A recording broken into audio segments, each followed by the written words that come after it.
Aníbal Cabrera. Él es sociólogo y lleva al frente la Coordinadora por los Derechos de la Infancia y la Adolescencia. Estoy muy contenta porque también trajo un montón de materiales para compartir con la audiencia, así que muchísimas gracias, Aníbal, y bienvenida a Hecho Derecho.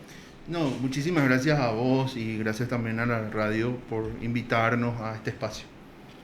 Bueno, veo muchos materiales que vamos a ir regalando a la audiencia la próxima semana, que es la última ya del 2021, y vamos a estar celebrando la Ley 4788 integral contra la trata de personas, una investigación que estuve leyendo también en parte, el embarazo adolescente en comunidades indígenas del Paraguay, también estudios sobre la asistencia alimenticia y su vinculación con el derecho de la protección niños, niñas y adolescentes en Paraguay. También cuando la excepción es la regla, análisis de la medida de abrigo de niños, niñas y adolescentes. Y también este folleto dice El viaje. ¿En qué consiste algunos materiales, doctor, si nos puede comentar? Bueno, sociólogo. los materiales son materiales que realizamos en el marco de las acciones de la CEDIA. La CEDIA, para quienes no conocen, es la Coordinadora por los Derechos de la Infancia y la Adolescencia.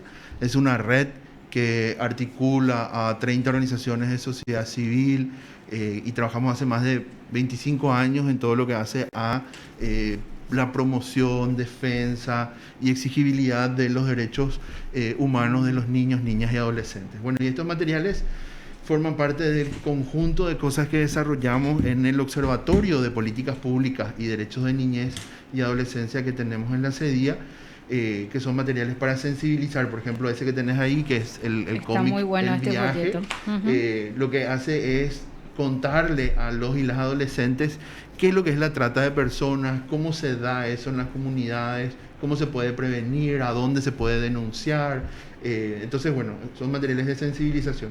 Y luego después tenemos materiales más analíticos, como por ejemplo embarazo adolescente en comunidades indígenas, sí, donde intentamos un poco que las comunidades indígenas nos expliquen cuál es la cosmovisión que tienen con respecto a esa temática, y a cómo nosotros también podemos ir derribando mitos y tabúes que existen en torno a lo que pensamos que es la sexualidad o cómo piensa la comunidad indígena su sexualidad, ¿verdad? El prejuicio, ¿verdad?, que se tiene con relación a las niñas adolescentes de que son totalmente liberales, pero no es así, ¿verdad? Feroz prejuicio que tenemos, y justamente este libro nos ayuda a mirar lo que pasa en 4 pueblos indígenas.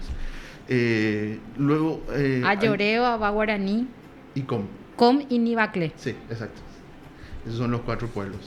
La ley 4788. La ley contra la trata de personas, que es nuestra ley de marco integral y está asociado al protocolo de Palermo también, que habla todo lo que se refiere al tema trata de personas en Paraguay y los pasos que hay que hacer en materia de prevención, de protección, de atención y también de acceso a la justicia para las víctimas, ¿verdad?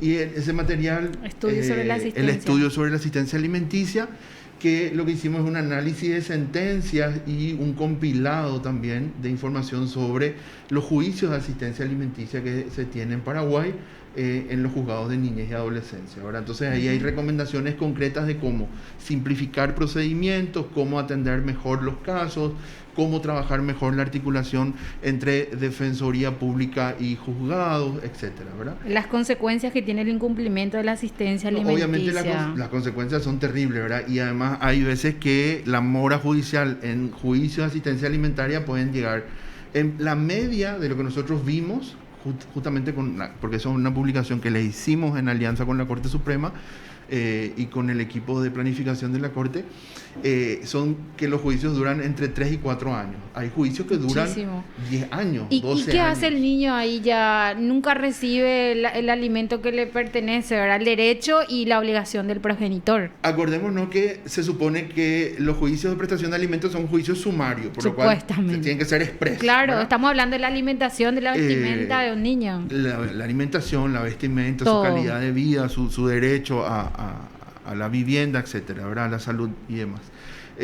Realmente lo que nosotros, entre las cosas que hemos recomendado, que no son nada nuevo, porque además el Código de Niñez es claro, tiene que ver con fijar los montos al inicio del juicio y ya después se va a determinar en qué monto quedará finalmente, ¿verdad? Pero otorgar ya al inicio un monto que ya después se puede ir mirando cómo va a quedar, ¿verdad? Es increíble. Esa sí. es una práctica que los juzgados la pueden hacer sin ningún problema, sin embargo no se hace normalmente, ¿verdad? Que es lo que encontramos en el análisis de las sentencias.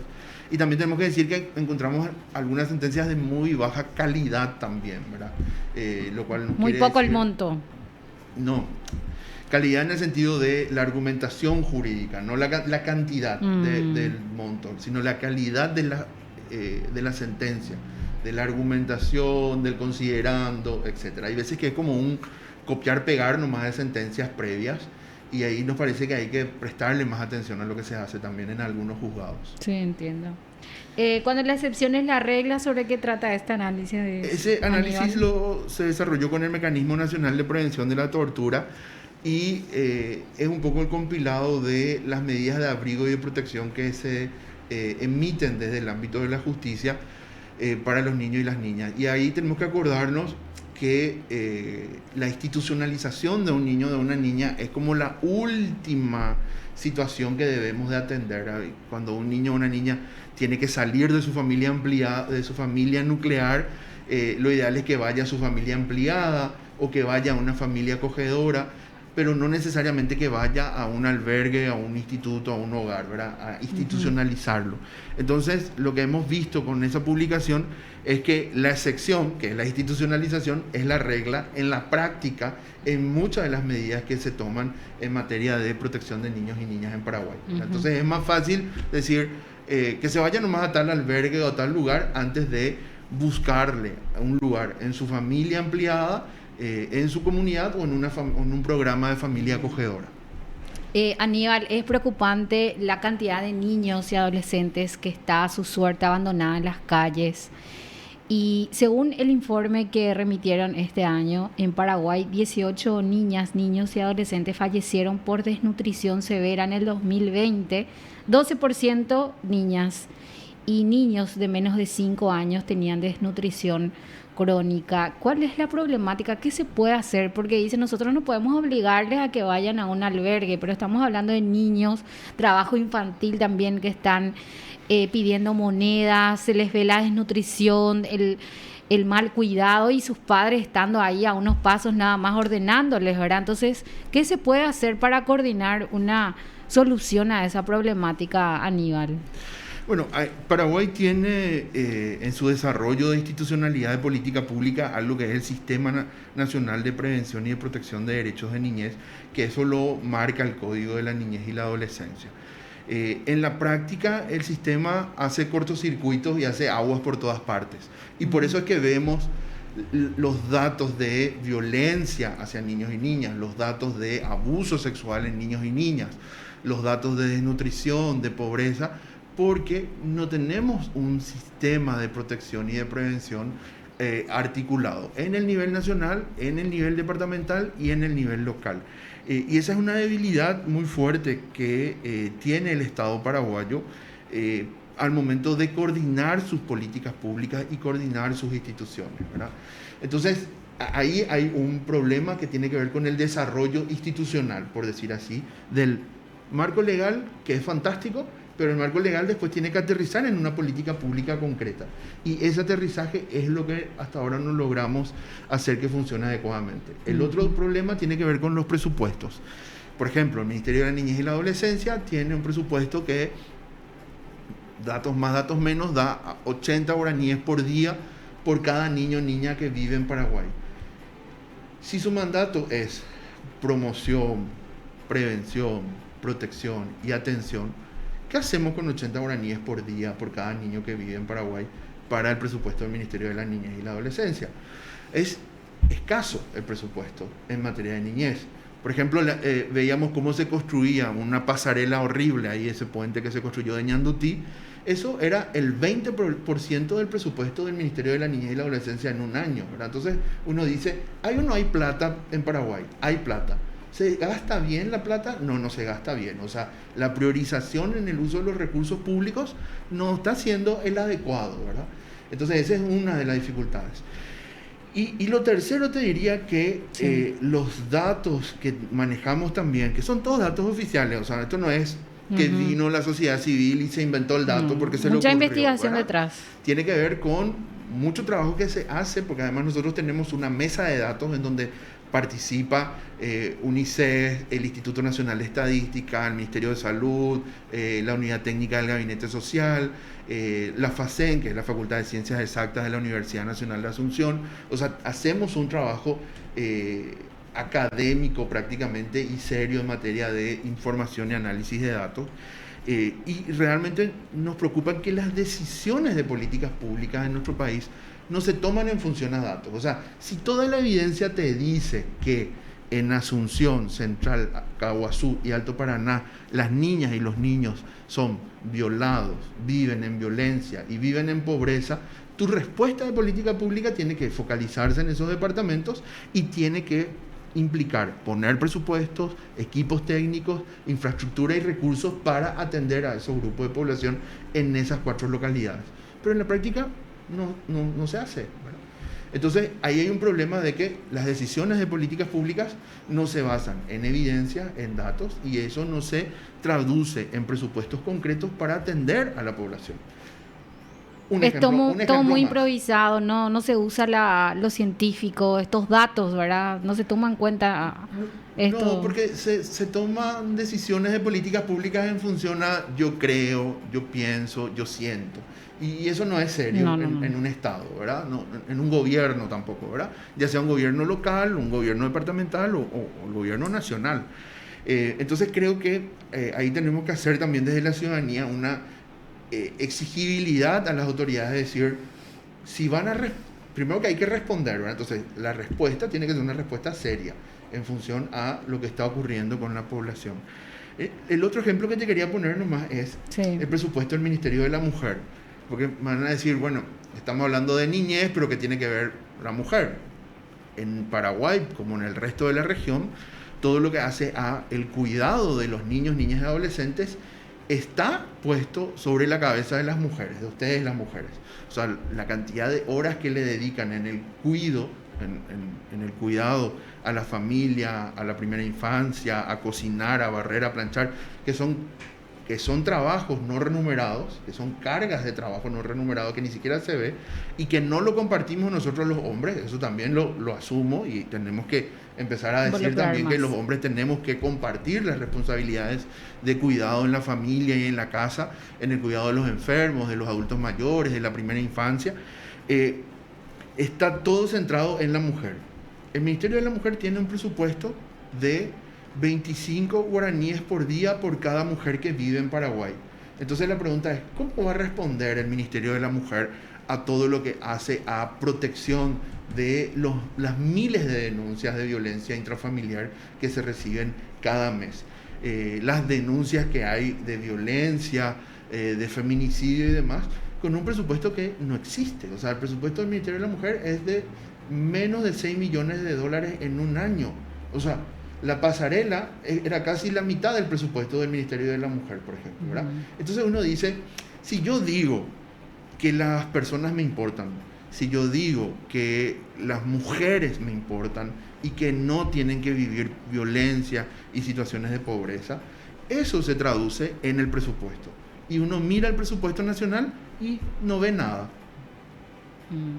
Claro, están atentando también contra los niños, pues sabemos que quedan huérfanos, totalmente traumados por la situación de violencia. La mujer no puede muchas veces denunciar o dónde llevarle a sus hijos. Famoso que aguantan, ¿verdad?, por los hijos, pero no debería ser así. ¿A dónde se van? Ocurre que muchas veces se tienen que ir a un albergue y en el albergue le dicen, no, tenés que venir sola. ¿Cómo la mujer va a quedarse sola en el albergue sin sus hijos? ¿Cómo le va a dejar a su hijo con el violento en la casa? O si no, vemos las órdenes de las medidas de alejamiento o las medidas de protección, y al final existen medidas en donde el hombre tiene que guardar prisión domiciliaria en la propia casa con la mujer. Entonces, termina siendo doblemente victimizada porque se fue y hizo la denuncia, que le habrá costado muchísimo haber tomado esa decisión, ¿verdad? Una vez que se fue a hacer, se va y se encuentra con un aparato burocrático institucional que le tira como ping-pong de un lugar a otro y que no le da una respuesta asertiva a su necesidad concreta y que además le dice, ¿sabes qué? Te vas a tener que ir a dormir otra vez con el que le denunciaste hoy, ¿verdad? Entonces, realmente el sistema está hecho para que nadie crea en el sistema y que las mujeres se encuentren solas y abandonadas a su suerte, ¿verdad? Entonces, ese también es un problema. Aníbal, los departamentos donde casi la mitad de los niños, niñas y adolescentes están en situación de pobreza son San Pedro, Caguazú y Cazapá. Y lo que más me llama la atención es que, bueno, el Fondo de Ayuda, el Ministerio de la Niñez recibió 33 reportes sobre casos de criadazgo y esto, el 72% eran niñas y adolescentes mujeres. Cuando hablamos de criadazgo, hablamos de una explotación que parece que ya era de años anteriores, ¿verdad? Estamos hablando de 30, 40 años, que supuestamente terminó, pero sigue esta forma de explotación de niños, sobre todo en estas zonas de pobreza, ¿verdad? Sí, nosotros, a ver, criadazgo es básicamente trabajo infantil no remunerado en un hogar de terceros, o sea, conceptualmente para tener en cuenta eso. En la práctica es un niño o una niña, hay niños varones también, pero principalmente son niñas mujeres entre 6 y 10 años de edad, en edad escolar, que sus familias no tienen los recursos suficientes para su alimentación, para su manutención, para su vestimenta y para que pueda irse a la escuela, o la escuela más cercana le queda en la otra ciudad o en la otra compañía, y eso significa una larga distancia que no pueden sortearlo diariamente, ¿verdad? Entonces, ante esa situación, pobreza, falta de acceso a servicios públicos de calidad cercanos, falta de un sistema de protección social que pueda contenerle a la familia para que la familia pueda soportar y apoyar a sus hijos y a sus hijas, se entrega de manera irregular a un niño o una niña a un tercero. Ese tercero puede ser la madrina de bautismo, la madrina de confirmación a veces cuando ya son más grandes, etcétera. Pero principalmente hay un vínculo social religioso, sociocultural religioso asociado a esa práctica también. Y entonces lo que encontramos es que muchas veces estas niñas son finalmente explotadas laboralmente, no se van a la escuela, a veces casi ni se alimentan, muchas de ellas sufren violencia sexual porque o el hijo mayor o el padre de la familia o un tío o un abuelo que vino de visita le ve a la niña como un objeto, como algo que está más ahí en la casa, y entonces abusa sexualmente de esa niña o de ese niño, ¿verdad? Entonces, los riesgos que tiene un niño o una niña en situación de criadazgo se triplican al no tener un soporte de contención familiar. Es una forma contemporánea de esclavitud, o sea, nosotros lo vemos como eso. De hecho, hemos hecho un informe para la relatora de Naciones Unidas de formas contemporáneas de esclavitud que visitó Paraguay en el pasado, hace un par de años, y justamente habíamos puesto en el informe que presentamos de sociedad civil que el tema de criadazgo tendría que abordarse desde un sistema de protección social, ¿verdad? Y no tanto de un sistema punitivista, ¿verdad? Porque podemos decir, bueno, vamos a mandarle a la cárcel a todos los que le entregan a sus hijos o a todos los que reciben los hijos. Y hay un cálculo rápido de que más o menos hay 47.000 niños y niñas en situación de criadazgo, o sea, que vamos a meter 47.000 personas en la cárcel, o sea, no tiene mucho sentido eso, ¿verdad?